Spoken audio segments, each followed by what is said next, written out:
Corey DiMatteo, Kevin Gambacorta, Tyler Chapman, Devin Jensick, and Ryan Waterman scored victories last Friday night. But who else deserves a shout after they had a solid night?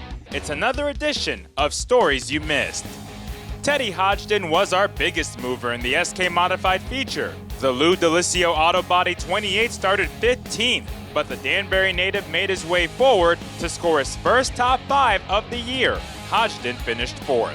Quick shout out goes to Marcello Refrano for taking his backup car and scoring a second place finish after last week's big wreck, and to Troy Talman for a 7th place finish in his best run of the season yet.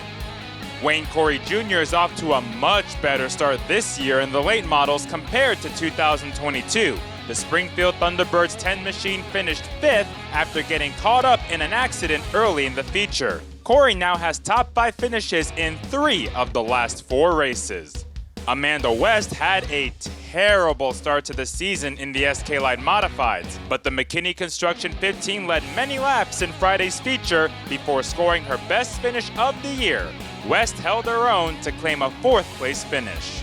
And a quick shout out goes to Nicholas Hovey for scoring his first career top 5 in the SK Lights after finishing 5th. Gary Patnode competed in the limited late models last Friday, driving a different car. The New Hartford native piloted the GP Fence 21, normally driven by Kevin Crosby. Patnode ran a much-needed clean race, scoring a 6th place finish, his best result since race 2 back in mid-May. And speaking of familiar faces in new places, Burt Willett was behind the wheel of the Kyle Johnson-owned 38 Street Stock. Willett held steady throughout the 30-lap extra distance feature, starting 5th and finishing 6th. And quick kudos to Chris Danielchuk as well for leading laps and scoring a solid 7th place. Now when it comes to drivers who need good luck, Dylan Kopech has had a rough couple weeks recently in the SK Modifieds. In the last 3 races, the East Longmeadow native has finished last twice. The first time was because of a pileup before the field even took the green flag. And last Friday, Kopech blew a power steering hose in the heat race.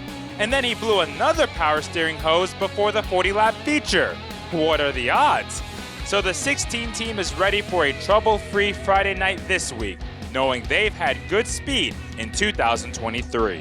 The Open Modifieds return to Stafford this week for the GAF Roofing Open 80. See what stories develop as we begin the month of July.